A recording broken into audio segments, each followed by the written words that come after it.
Good afternoon, everyone. Our presenter today, Dr. Ina Vandebroek, is a senior lecturer and a research fellow. So she's in the Department of Life Sciences and the Caribbean Center for Research in Bioscience. Dr. Vandebroek is an ethnobotanist, and her research explores the complex relationships between peoples and plants and ecosystems in the Caribbean islands and the diaspora. She is trying to understand the patterns of community-based traditional knowledge. And she has been doing this for more than 20 years. Today, she will present Roots of Resilience, the botany, conservation, and culture of Jamaican root tonics. And I think we'll also have some practical, because in front of me, there are some tonics right here. So over to Dr. Vandebroek.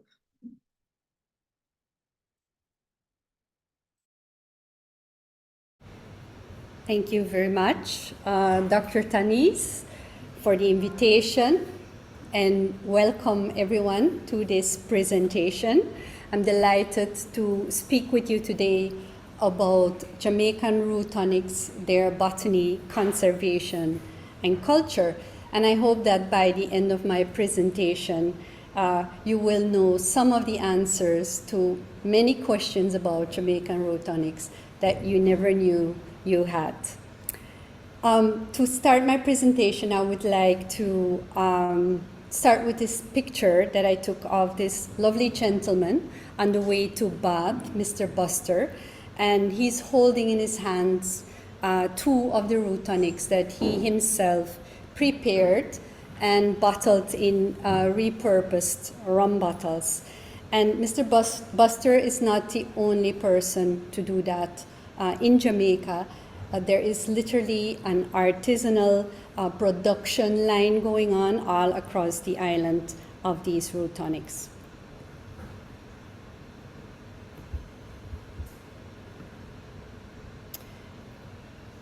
So here you see a picture of a root tonic and some of the plants that are used in these tonics. You see the Jamaican names here in Patois, but I want to give an opportunity here to Mr. Dennis Parker to tell you himself what he is preparing.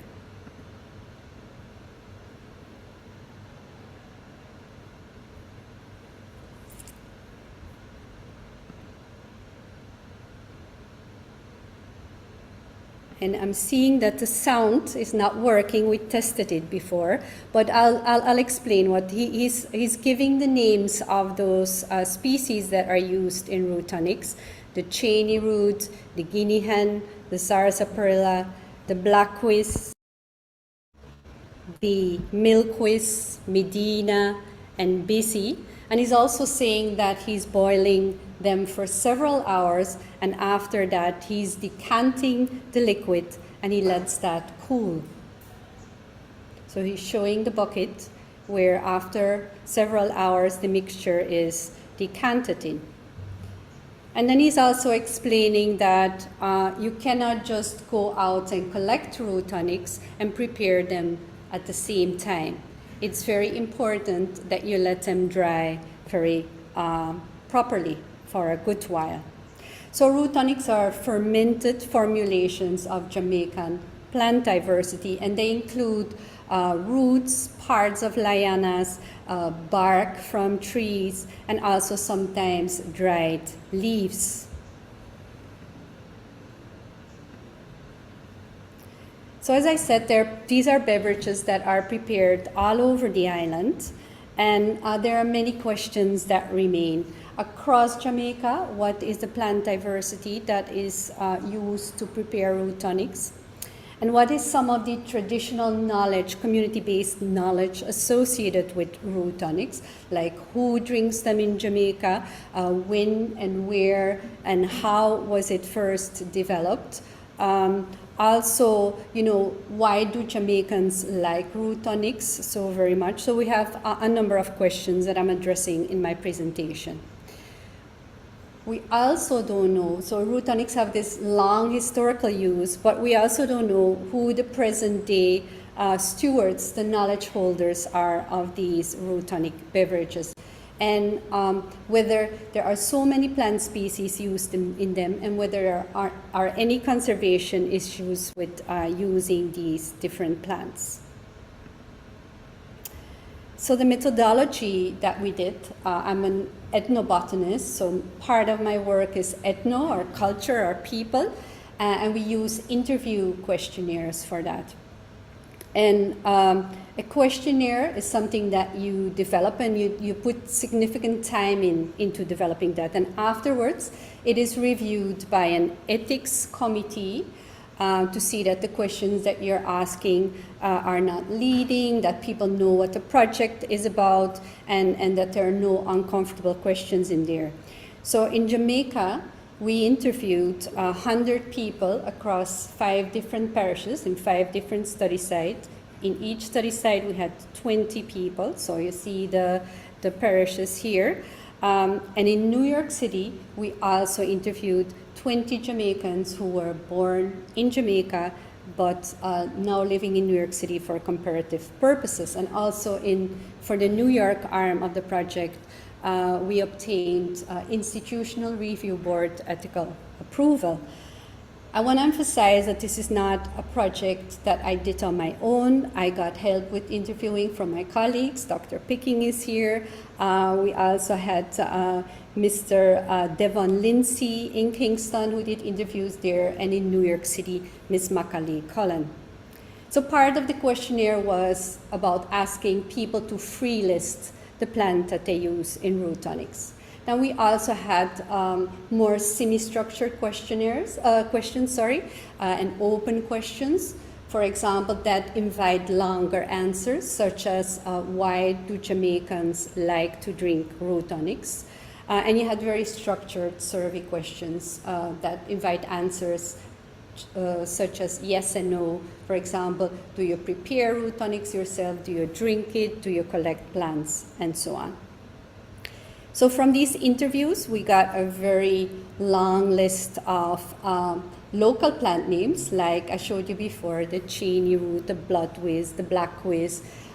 We then still don't know what the botanical species are. And for that, we have to do field work and go with root tonic collectors while they are doing their collection trips and collect samples of bark, of roots, of liana parts, and also collect voucher specimens that we can store, that we can dry, press and dry between plant paper, and that we can then store and identify in the herbarium. So this was a collection trip to Bath in St. Thomas. And you see the root tonic collectors. And here's another collection trip in St. James in Cockpit Country. The root that the gentleman on the right is holding is what they call the dun of the root tonic. So it's called cheney root. It's a species of smilax, and it's one of the most important species. So here, after the field work, is working in the herbarium. That's the next step. So you see the newspapers with the dried plant specimens. You also see the samples of root and bark and liana. So you have to be kind of a Sherlock Holmes to do this work, and especially challenging to find the botanical names of those wood samples or those liana vines. And it requires consultations with specialists. So here I want to give a shout out to the former curator of the herbarium, Mr. Patrick Lewis, but also to Mr. Kieran Campbell from the IOJ Institute of Jamaica. So a herbarium is a really important center for an ethnobotanist or somebody interested in understanding the plant diversity in Jamaica. So here we're going to delve into the results. As I said, 2 of the most important plant species used in root tonics, and they're part of the top 2 is to the right-hand side, the dun, Smilax canalifolia, or cheney root, which is native to Jamaica. And on the left-hand side, you have another member of the smile-like species that has very thin roots. So if you look at the roots of both species, the same genus, one has very thick roots and the other has very long and thin roots. That's the sarsaparilla. That one is not native to Jamaica, it's native to Mexico and Central America. And both species have a long history of being used in the trade, also during the empire and the colonial times. But if you look at a map at the bottom, from all the 100 interviews across Jamaica, we recorded more than 200 plant species in total that are used in Jamaican root tonics. And if you look at the 5 different study sites where we worked, ranging from St. James, Cockpit Country, to coastal Manchester, to Bath in St. Thomas, downtown Kingston, and Windsor Forest in Portland, you see that the number of plant species recorded in those root tonics varied between 58 species to 113. So of course I cannot show you a list of the 200 species, but I want to show you here the ones that are reported by the 100 interviewees, by at least 20 persons going at the bottom, going up to 89. And you see again sarsaparilla and cheney root. You see their botanical names. You see the number of different parishes related to the study sites where they were mentioned. And you see the total number of persons mentioning them. The ones highlighted in light green are the ones that are native to Jamaica. So of the top 16, you could call them the core group. Of those top 16, 11 are native to Jamaica. And the ones highlighted in blue are the ones that are harvested from forest areas or woodlands. And this is 7 of the 16. Now there are many more that are native, there are some that are endemic, there are many more that are harvested from forests, but this is the top 16 of those more than 200 species. And I've shown you some pictures to the left. The chew stick is also called the Rasta toothbrush, the donkey weed, which is a herb, the puran or pruan, which is a native species that has a very nice smell and taste and provides flavor to the root tonics. And you have the breadnut. The breadnut is a native Caribbean tree that is of which the fruit is also eaten.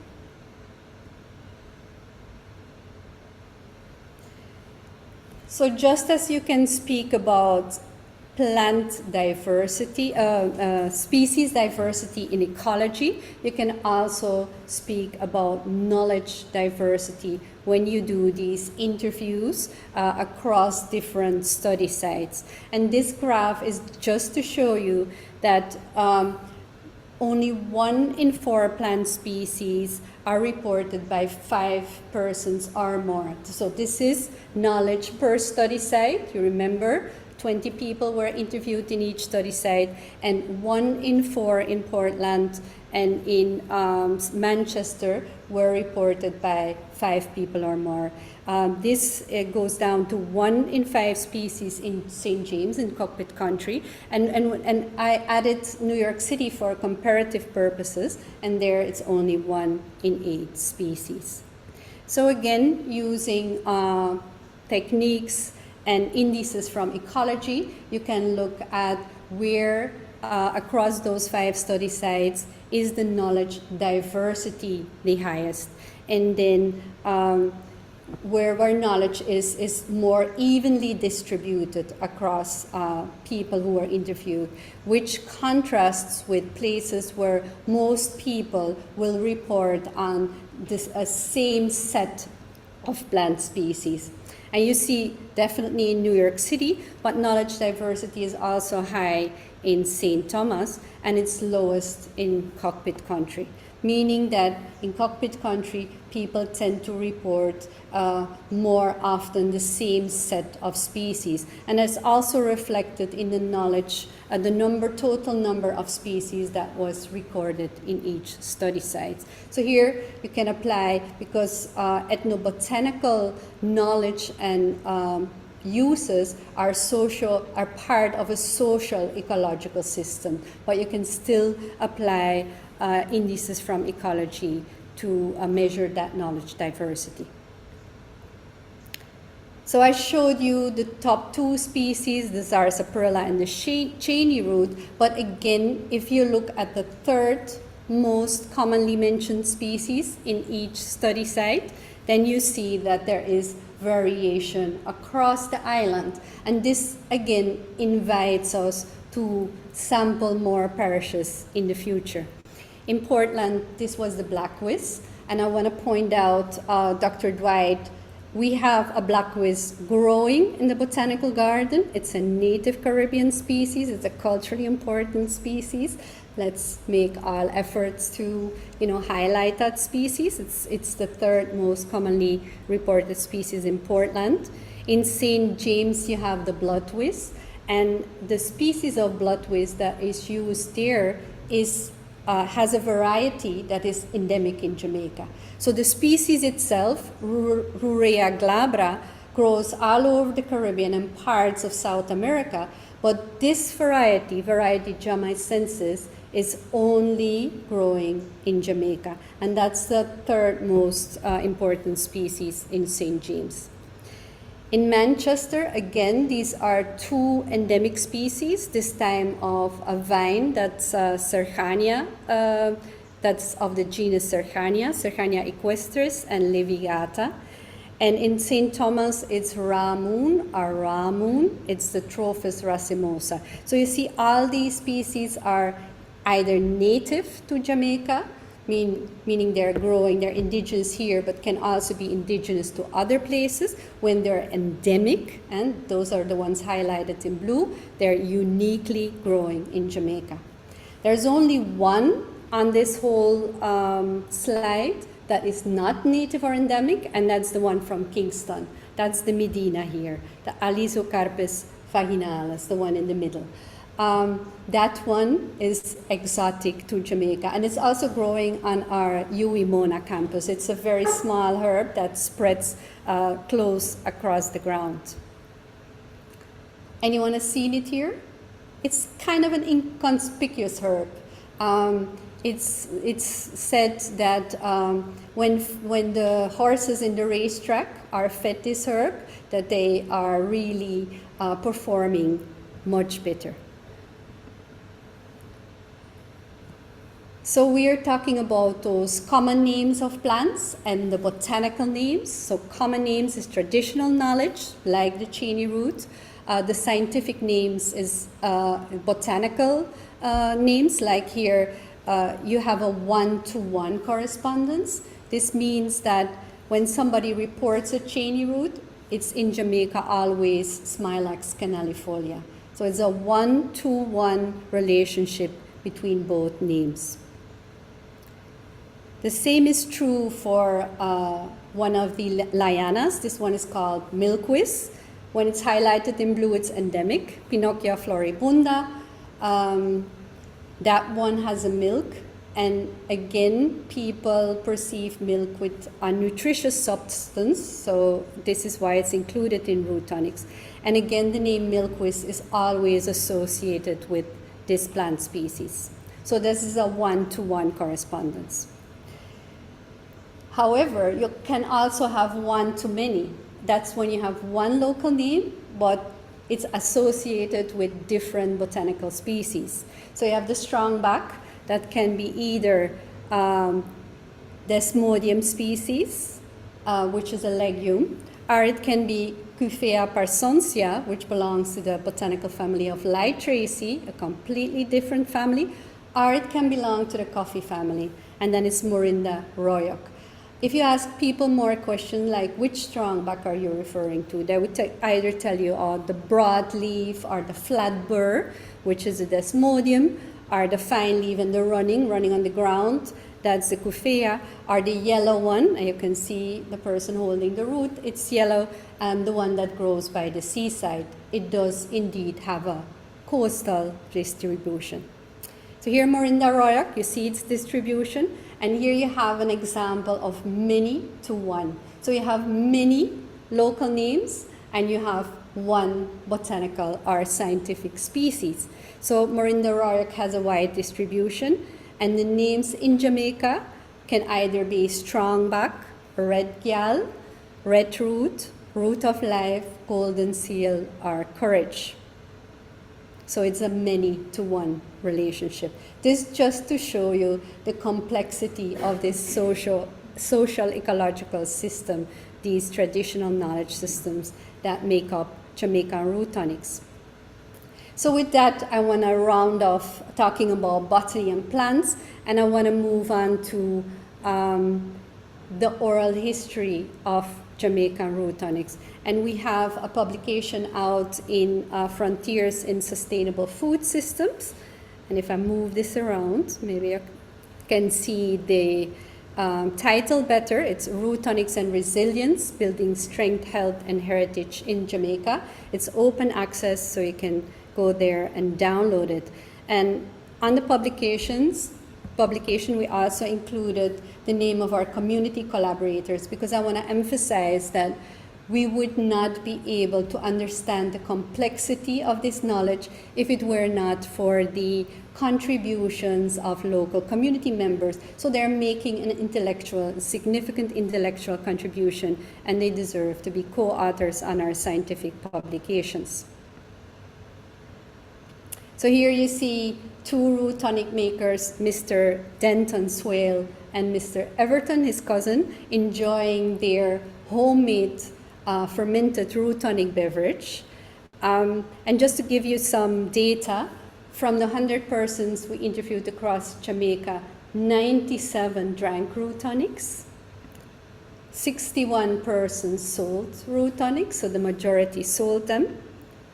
84 of the 100 people interviewed went into the woodlands or the forests to collect these plant species for root tonics. And I want to show you this. It's not without danger. This person ventured out to collect root tonics, and he got lost in the woods for 3 days, even though the territory is kind of familiar to him. Right? So the Jamaican Star reported on this in April 2022. So collecting roots, people go deep into the forest, and there is a reason for that, and I will talk about that reason shortly. So how many plants do people use in root tonics? And that number varied between 4 plant species to up to 55. So these are creative producers, and they put in their own creativity and built their own recipes, and there are reasons why they do that. On average, a person puts 15 different plant species in root tonics, give or take 8 plants. So you see, root tonics are very complex, and this goes really against what we find in the historical literature. This is the introduction to the book by Hans Sloane, a colonizer in Jamaica. His first part of the book was published in 1707, the second in 1725. And he said they use very few decoctions of herbs, no distillations, no infusions, usually take the herb in substance. He says they take these single herbs, ground it on a stone, combine it with some simple liquor, and so give it to the patient. Well, what we are seeing about root tonics today goes radically against that. So either root tonics were not prepared at that time, or it's also very, very likely that the white colonizers were not really privy to that traditional cultural knowledge.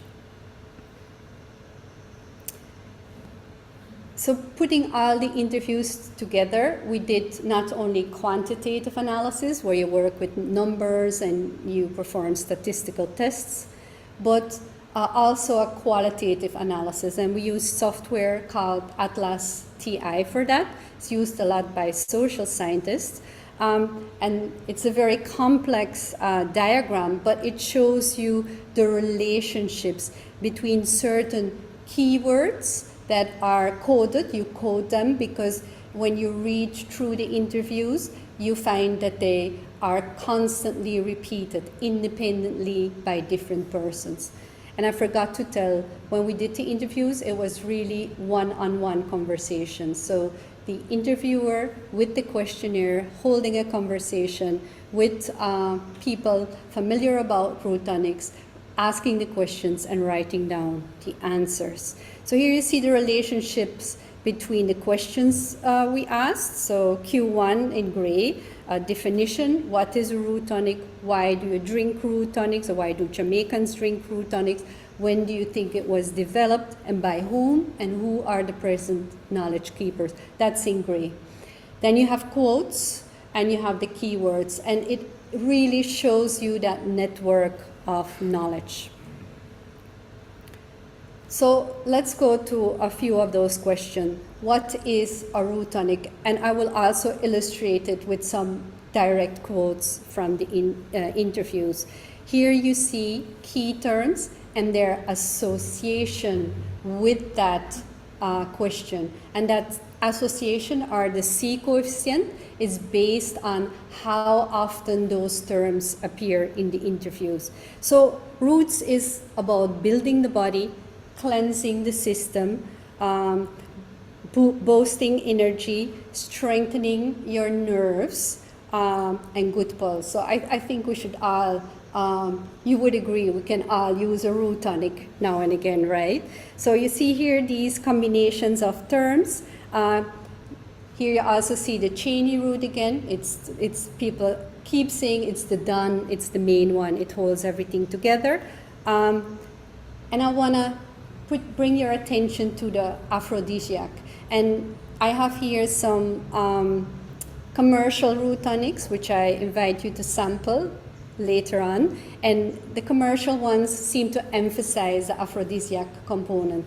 But in our interviews, this was not immediately what jumped to the forefront. It was really about building strength, building health and strength. And the aphrodisiac component only came up in the next question when we asked, why do Jamaicans like root tonic so much? It was still about building and cleansing the body, but also to perform well, not only on the field, but also in the bedroom. So root tonics is like when you pour gas in your car engine. So roots are about health and strength. And it really is about how people perceive those plants. For example, the Cheney root and the strong back and the ironweed. In order to harvest them, you really have to fight with the bush. So that gives the person the perception that this is a strong bush. If I use that, put that in my root tonics, I drink that, that strength will get transferred to my body. And people also say you really have to combine them in the tonic, otherwise you don't get the full package, you don't get the right strength. And again, here you see some collections. So roots are about health and strength, but roots are also about resilience. And that resilience goes back far in the past. People, when asked that question, where do you think the tradition of brewing roots comes from? People talk about the enslaved and the rough life that they had. Our history, when Africans come here, a lot of beating and harassment we're getting. We just go in the woods and find some bush to keep strong.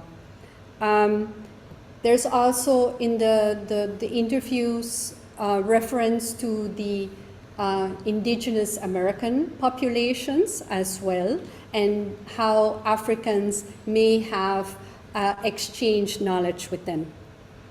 But that resilience is not just in the past. It continues into the present.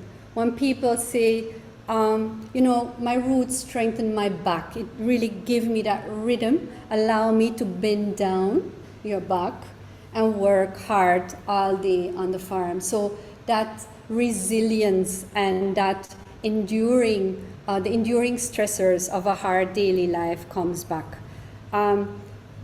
The self-reliance also comes to the foreground. Not everyone can afford a doctor. So if you make your roots, you drink it, you feel much better. So roots are also local ecological knowledge. Why do people go out in the woods and, you know, risk to get lost? Nobody ever woke up in the morning and said, let me get lost in the woods. So they go collect them as far as they can because the forest, the deep hills is a natural environment. It's not contaminated. So again, you work with the nature, the strength of that nature. In early spring, people won't reap because that's the time when the bush is blooming and you need to leave it alone. A lot of people also spoke about collecting roots with the full moon, either 3 days before or 3 days after the full moon when the moon is strong. And again, is that interchangeability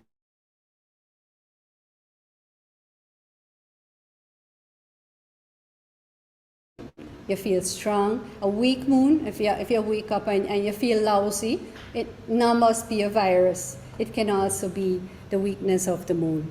So it shows, again, that very close and intimate relationships with nature.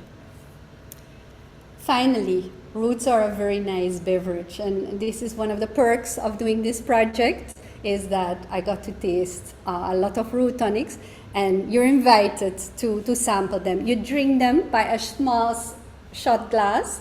You don't just down a half bottle of roots. It's a shot in the morning, a shot in the evening, or when you feel like. Or you can build your own root punch, condensed milk, your roots, some ice cubes, and you have a nice time. So roots are just judged by fellow Jamaicans based on their color, their flavor, their spiciness, and spice and really hotness. And also, very importantly, if it foams, right? If it foams, and you see that foam coming up, the bottle can pop. That is very, very important. So I have some commercial root tonics that are branded and labeled. And for the more adventurous one, I have the homemade, yard-made root tonic. I can vouch for all of them. I've drank all of them.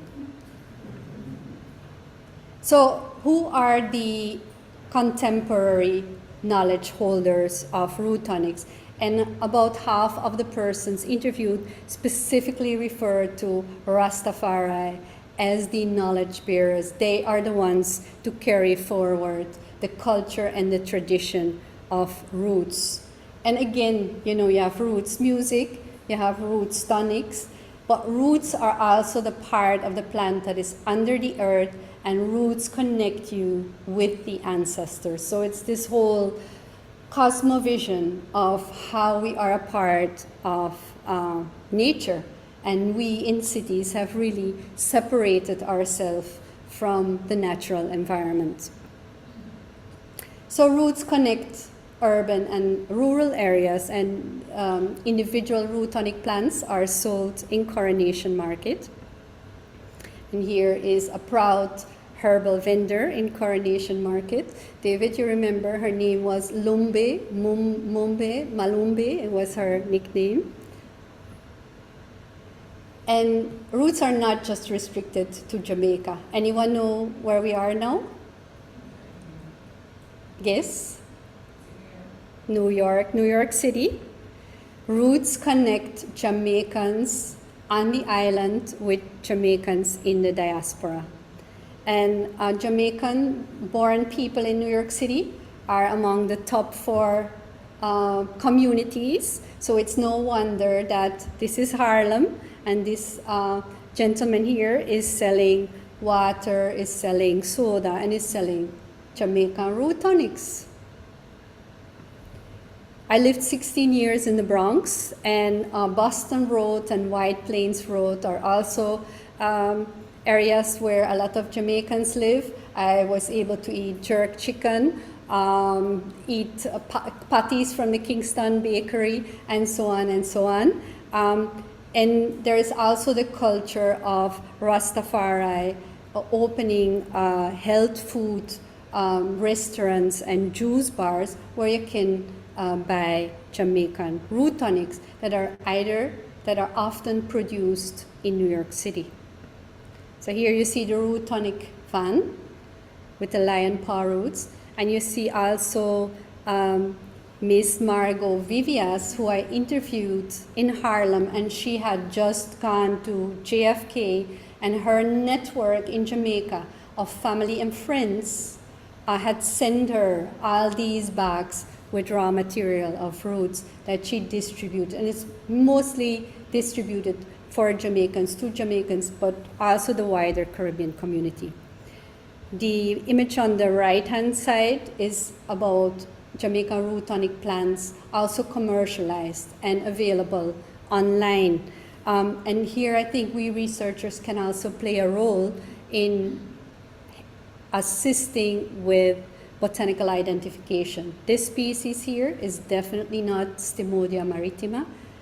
It's placing the local name, form and strength, connecting it with a scientific name based on a former publication, but this is not the right species. Then finally, I think we can assist as researchers, root tonic makers with conservation assessment of certain of the endemic plant species used in root tonics. Here you see the Cheney root, and you see its distribution. It's a distribution based on collection points of herbarium specimens, and you can freely access them on the Global Biodiversity Information Facility. You can map it on the Caribbean islands, and then you can calculate, and that's in green, the extent of occurrence of the species. So based on those collection points, it's a polygon around the four edges of these collection points. If they are if the extent of occurrence, or EOO, is more than 20,000 square kilometer, it's not at risk. If it's less than that, it's at risk. And this is a species that's not at risk, but the next one, also used in root tonics, 3-man strength or all-man strength, it's endemic to Jamaica, and it's definitely at risk based on its occurrence. So these rare endemic species, and the more restricted their distribution range is, the more vulnerable they become to overharvesting. So here you have the milkweed, also at risk, and we have the McCarthy whisk in Cockpit Country, also at risk. Here we have the blood twist that I showed earlier. The species itself, like I said, is widely distributed from Central America to the Caribbean, all over to South America, but the variety is endemic to Jamaica and thus at risk. So let me now summarize my presentation. Jamaican root tonics are really a symbol of biocultural diversity and biocultural heritage, not just within Jamaica, but also in the Jamaican diaspora. And I think they merit some award for that. If we look at the top 16 plant species, 11 of those top 16 plants mentioned by at least 20 persons were native to Jamaica, and 7 of them are growing in forests and in woodlands. Several endemic species and varieties have an at-risk conservation status, and this is a project that still has a lot of opportunities for expansion. And I think, sampling all the parishes of Jamaica would be very cool. also to expand across the Caribbean, because we know in Haiti, in Dominican Republic, even Guyana, there are some of those fermented herbal mixtures, not necessarily fermented, because they are mixed often in other places with rum, and that's how their taste and flavor is extracted. But to do that comparative analysis within the Caribbean, and then also with the data set that we have already collected, try to see how the different parishes cluster based on the species that are reported in each of these study sites. Also make a deep New York City, Jamaica comparison. I was looking at the plant list in Jamaica, and I saw new species appearing there, apart from, you know, the Cheney root and the Sarsaparilla and the strongback, the core group of root tonic species. And this included ashwagandha, which is an Indian traditional medicine. So herbs in commerce appear on the New York City list. Eucalyptus, ginkgo biloba, saw palmetto, johimbi, and so on. So this knowledge about Jamaican root tonics, it keeps growing, right? It's not just something from the past. It's rooted in tradition of the past, but it's dynamically changing itself. I will still have to continue working on identifying challenging wood and root samples with botanical specialists. So I don't know if Kieran Campbell is online. I'm going to continue bugging you as well.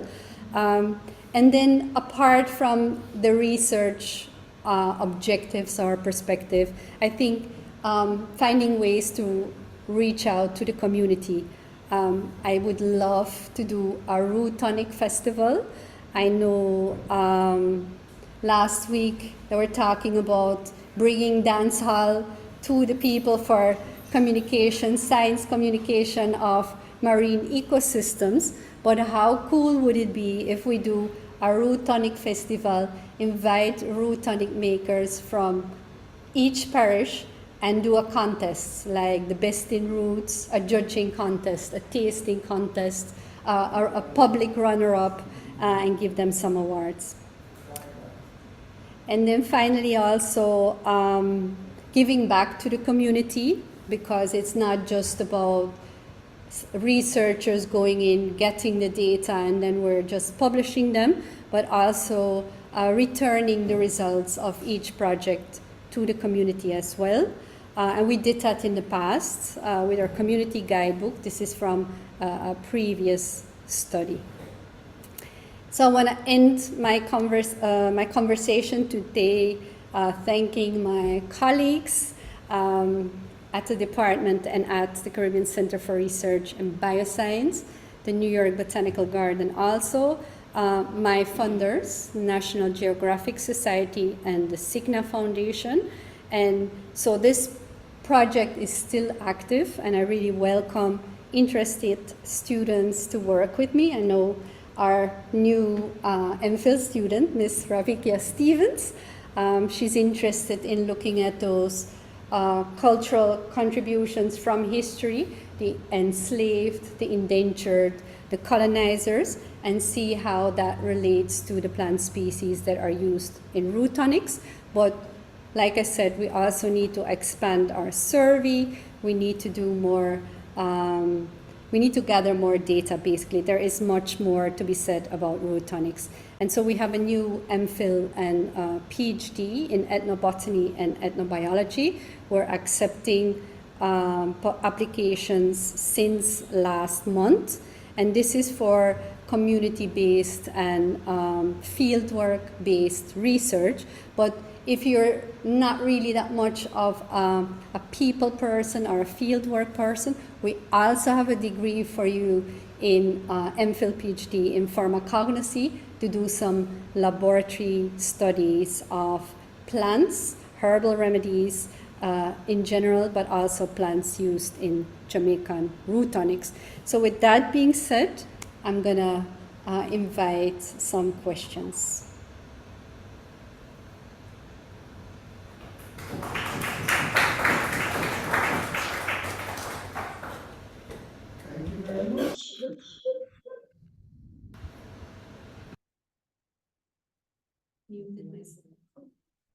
Thank you very much, Dr. Vandebroek.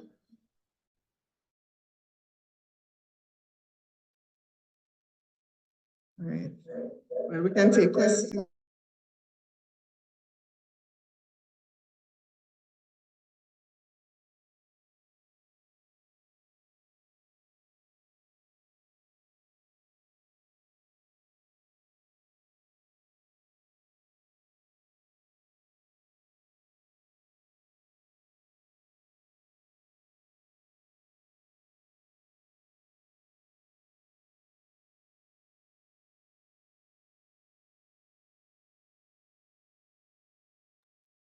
Okay, thank you very much.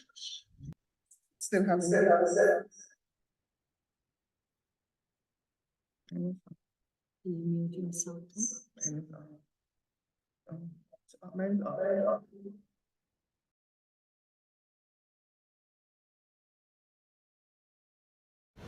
I have one question. We will take questions. If you are online, please raise your hand, and I will send that in the chat as well. If you're online, please raise your hand if you have a question. I wanted to know if the origins of those Jamaicans in New York, did that correlate with the knowledge in the different parishes here in Jamaica? Oh, I don't have to use the mic. Yeah, okay. Zero. The study sample of only 20 people interviewed did not really allow for, making those comparisons with specific parishes. But we did ask where people come from. But since it's 20 people we interviewed, it's a great question, but we would need to increase our study sample in size for that. Here's one on the screen. We have a question here about standardization. Any moves towards standardization? Is it the galenicals that people are after, or is it a strong drink element? Has there been any studies done on the relationship between consumption of those beverages and cirrhosis of the liver? These are great questions. So these root tonics, now I want to emphasize that you have two types, right? You have the ones that have their labels, they are branded and labeled, and they're available in commerce. Those are the ones that probably have gone through the Bureau of Standards. I don't know how stringent the criteria are for that, but you have a lot of what I've been talking about in this presentation has been about root tonics that are prepared by people in their yards, so that don't have that assessment done. If I understand your question correctly. So has there been a move towards standardization?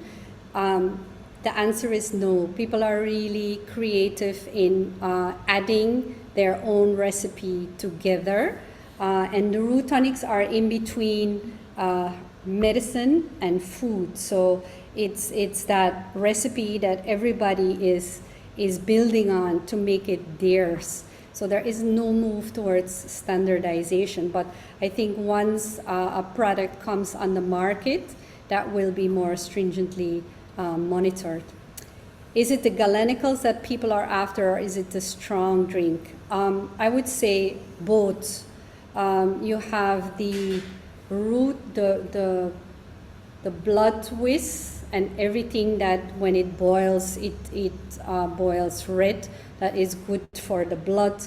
The milk in the milk whisk, that is nutritional as well. So people are going after that. But they're also going after the metaphorical strength of nature that is being transferred to the body.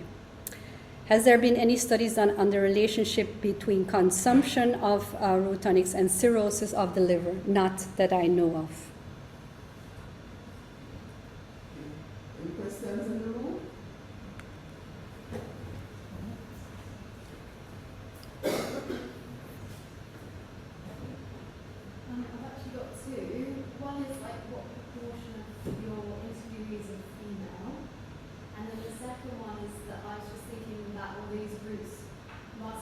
relationships with mycorrhizal fungi, and I wonder if they come through in the rootonics, or if like the boiling process eliminates those. But it's just a thought about the fact that the sort of biocultural diversity is potentially even bigger than everybody can see, because of all those kind of like invisible extra microorganisms being involved in the recipes as well.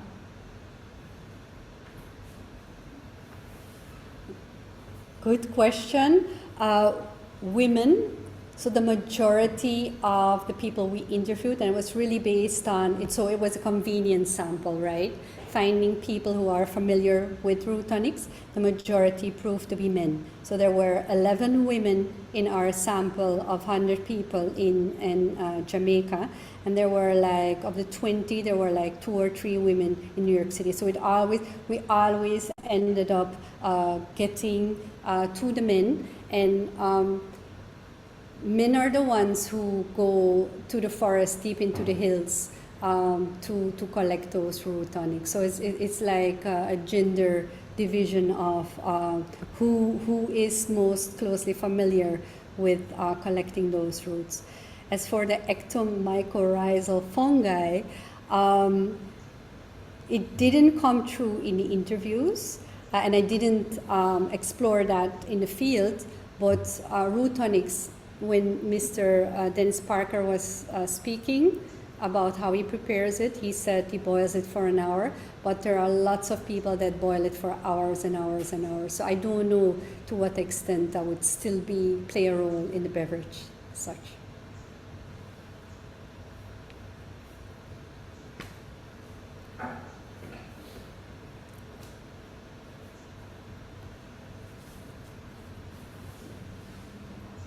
Especially these root tonics are prepared by which age of people? Like, do you think this generation, children also will take up this?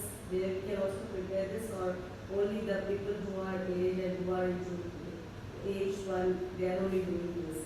Because even it has to, like, do they pass this to their kids also, this knowledge?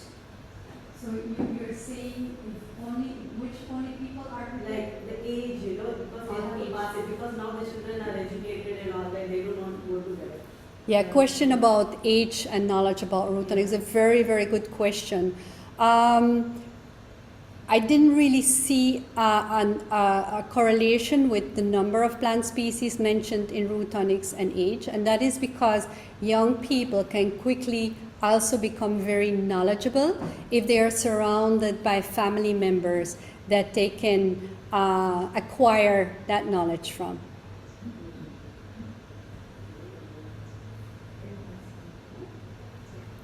Actually, these roots you were saying, the root tonics or the plants that are using, actually they don't know the scientific name of that. But now, because we were showing some, I just saw a picture there, some 6 parts of the plant or something, and then different parts of the plant, and then you said this is to this, right? You gave a scientific name for it. If scientific names comes out now, like if you are putting it out, then this commercially they will try to exploit it, then the conservation becomes difficult. Right, so if you look on the commercial root tonic bottles, not all of them, but many of them will already have scientific names. Yes. Hi, Leon. Very nice presentation. Thank you very much. I have two questions. The first question is, do you know how people are bringing these plants to New York? In other words, do they get permission from NEPA? Is this, they're coming in commercial quantities, right? It's not just a home good. So that's my first question. Shall I ask the next one? So yeah, please go ahead. And the second one, clearly you're saying that knowledge went all the way down to slaves. I'm wondering whether that knowledge also came somewhere from Africa. I would love to know some sort of a trace between similarities, not just botanical similarities, but perhaps chemical similarities. It's clearly very good biological activities associated with these 1 or 2 that are being used consistently. And it would be nice to look at the phytochemistry of those and look at the same sort of plants that are found in different parts of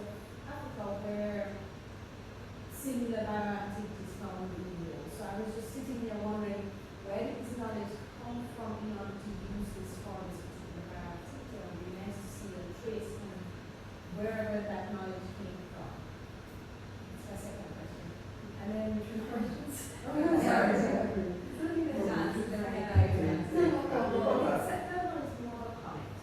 We've had natural product institutes have had people come to us with routines in the past where they were actually going down a commercial pathway where they actually want to have a proper label and so on. And so this is just a comment where we then looked at the list of plants, and I think this is the comment of you, people evolving. So it's not just what they may have had in the past, even to them they've added by experimenting, by adding a few other plants. And started really being able to look at a few plants that had toxins in it, and then advise them to say, I think you should perhaps look at this one, and I know that they took out those from the recipe. So it's great to, I think, stick with things that have had long historical uses, but when people mix it up with other things, then they need to bear in mind that person that you came with serious. All right, let me go back to my computer now. Let me start from the beginning. So the first question was about New York and the commercial. yeah, New York and the commercial circuit, and if they obtained permission from NEPA. Now, when you get institutional review board approval, there cannot be any questions in there that cause distress. So that question is not asked, right? Yeah, you cannot ask, I don't know. What I do know, and what I think is important to emphasize, that it's not that non-Jamaican New Yorkers are in this business. It's still the Jamaican diaspora in New York City drawing on the knowledge of the diaspora. So it's still the Jamaican connection, as far as I can tell from all the interviews that we did, these under 20 interviews. It's really network. When you link with your friends and family on the island. Whether they have obtained the necessary permission from NEPA, I don't know. When plants come in through the commercial circuit, they do need agricultural export permits, and they probably also need list of scientific plant names. So I'm thinking these lists are being submitted as well, right?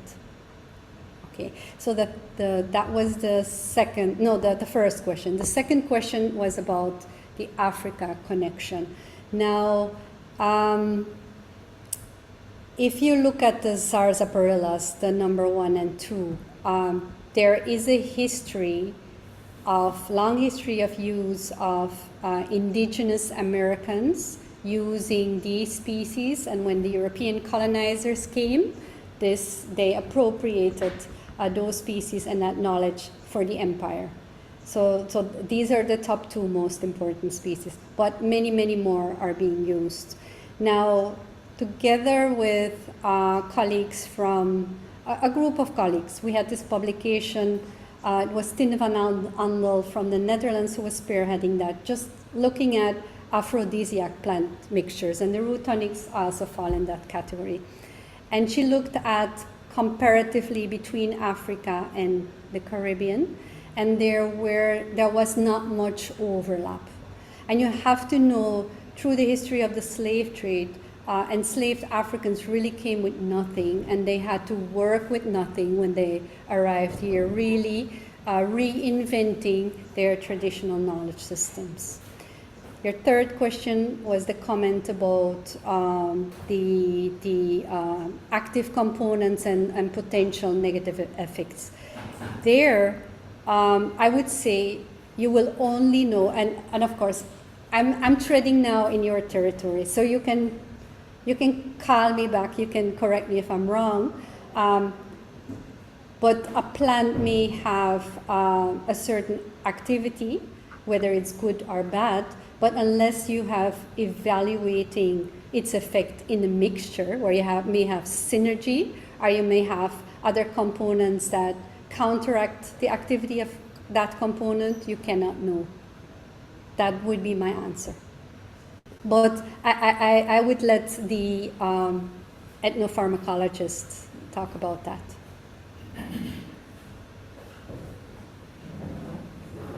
Okay, thank you very much. this it?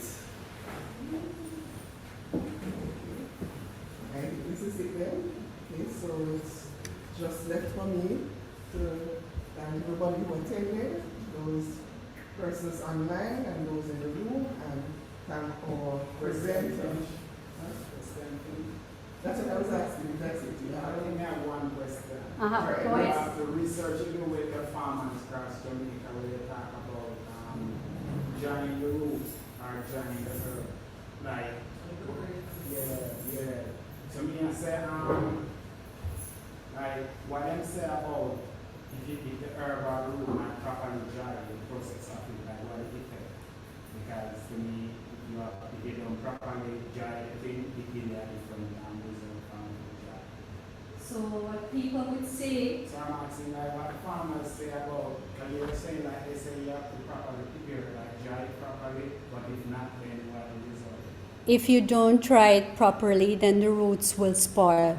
That's the question, the answer that came back. So you have to dry it properly, because remember that I showed you that slide where roots have a proper color. So people who know about roots and who drink roots, well, they're gonna look at this and see, they're gonna shake that up, they're gonna see, well, it does some foaming, it has some good color. Then they taste it and they say, well, it tastes all right, but it's still a little off. So people say that the roots spoil if you don't dry them properly. We think it's necessary to dry. Right. Also very important, harvesting at the right time of the moon. Yeah. Yeah, the moon. The moon can strengthen the roots, or the moon can really, Jamaicans say, mush it up. Yeah, when the moon for the herbs much stronger.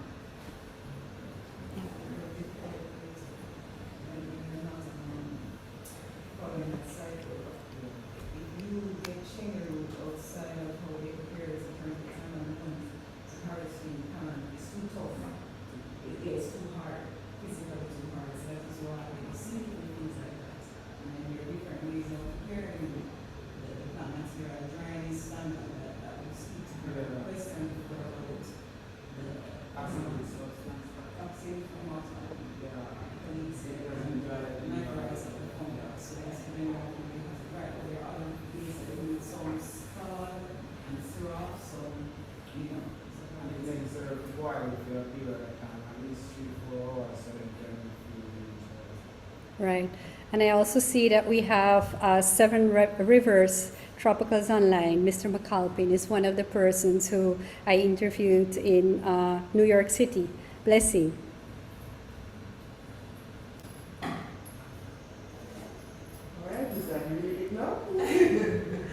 Okay, thank you very much, everybody, for the discussion and for the presentation.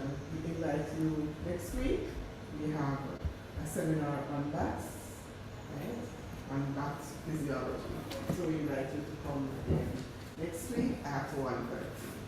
Have a good afternoon, everyone. Bye, everyone.